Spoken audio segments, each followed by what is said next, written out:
تدرس الفلك في غير باب الكيمياء، صح لو مو صح؟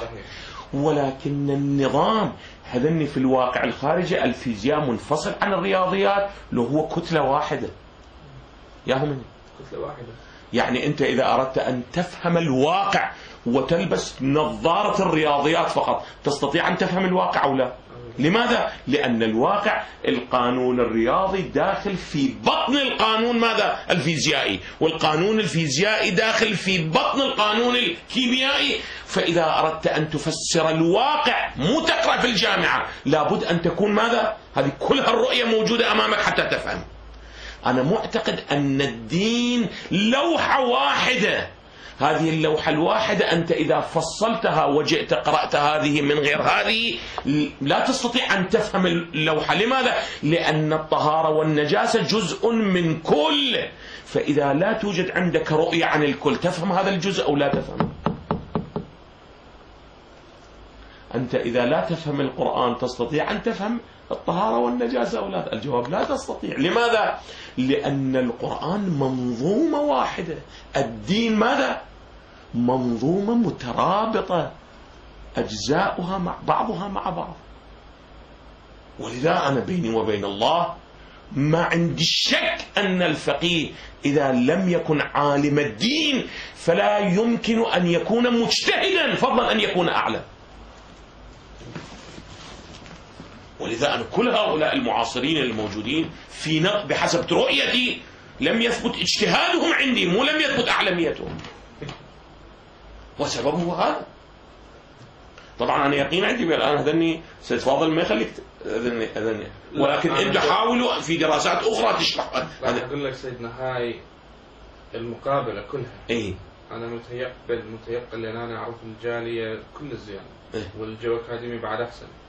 إذا نشرت راح يصير زلزال وضجة إيجابية. جيد. لا أنا أقول لا، أنا دا أتكلم عن سيد فاضل لأنه هو مرتبط بحوزة النجف. لا ما التفتوا. أريد أقول بأنه هو يراعي. طبعا قد هو مؤمن بهذه الأفكار يكون في علمه، أنا أعرفه سيد فاضل واقعا تلميذي دارس يمي، ولكنه أريد أقول بأنه قد هو يراعي أوضاع موجودة، يقول هذا ماكو مصلحة، أنت حاول أن توصله بأي طريقة أنت شاء. وأنا لا أتحاشى لأنه أنا أتصور أن التشيع ومدرسة أهل البيت ما لم يحصل فيها هذا الحراك اطمئنوا سوف يكون مثل الماء الراكد يفسد ويخرج من الدائرة. سيدنا أنا عمري 28 سنة.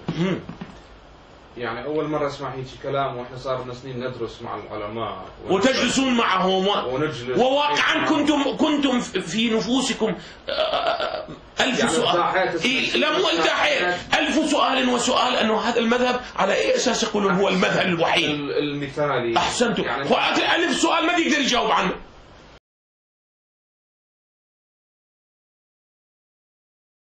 مصداقه أنا أضع المفاهيم والأفكار والمشاريع ومصداقها، كما أن الأعلام هكذا يفعلون في الرسالة العملية، يقولون أن المجتهد هذه شروطه هذه مواصفاته، وأما تشخيص المصداق تشخيص الواقع الخارجي فهذا من مسؤوليات المكلف.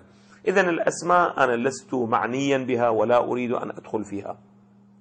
وأما قضية لا سمح الله الإهانة أو التسقيط أو تكلم الكلام الذي لا يليق بإنسان عادي، فضلا عن أعلام وعلماء ومراجع قضوا أعمارهم في خدمة الدين.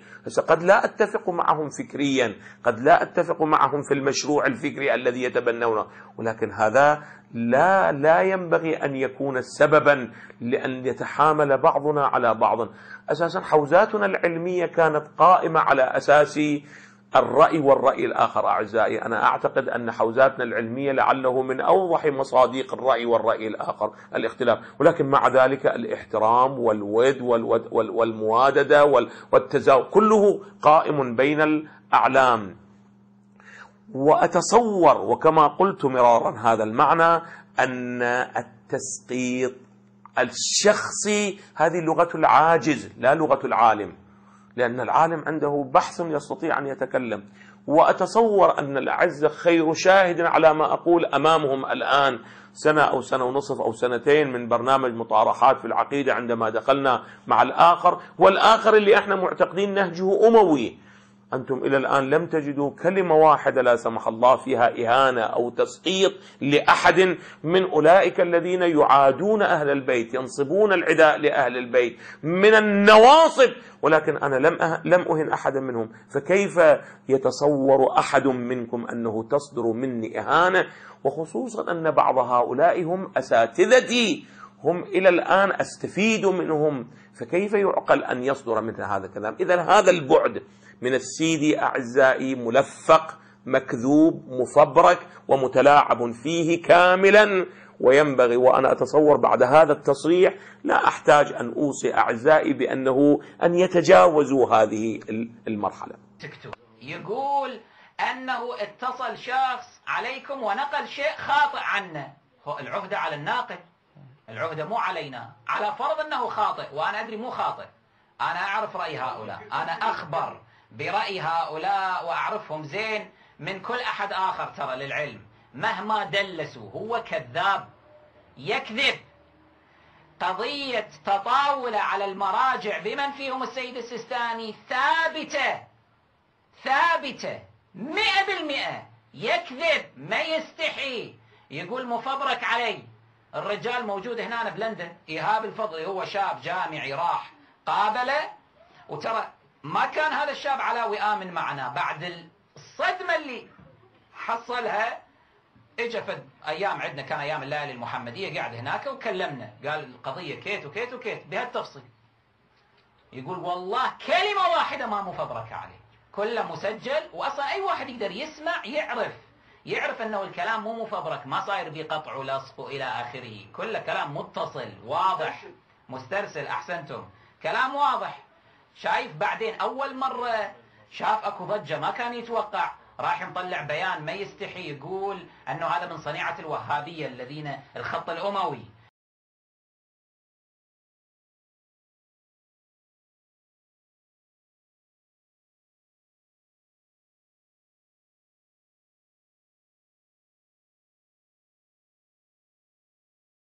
راحوا كذبوا عليه، بعدين تبين لا، وضجت الحوزه وعرفوا، والله كلهم يعرفون، كل من في الحوزة الآن يعرفون، هم في قوم هم بالنجف سألوهم.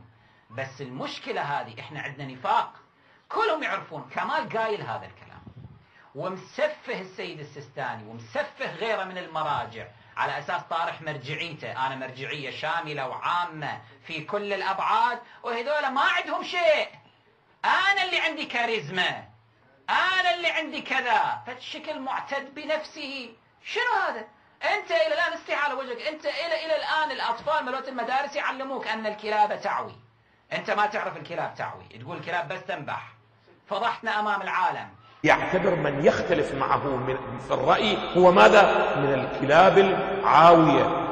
ولا أقل هذا الإنسان الجاهل لم يكن يعرف أن الفرق، أن الكلاب لا تعوي وأن الكلاب ماذا؟ تنبح. الغبي كان غبيا إلى هذه الدرجة حتى لا يعرف ماذا؟ لا يعرف الفرق بين النباح وغيره. على أي الأحوال هذا الإنسان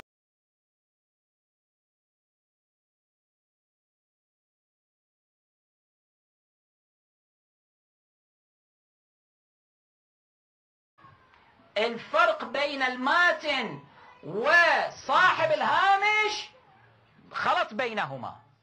أنت شنو دا تسوي؟ اعرف حجمك. شوفوا هو لعني وسفهني، أنا ما تعرضت، ما ذبيت حيلي عليه.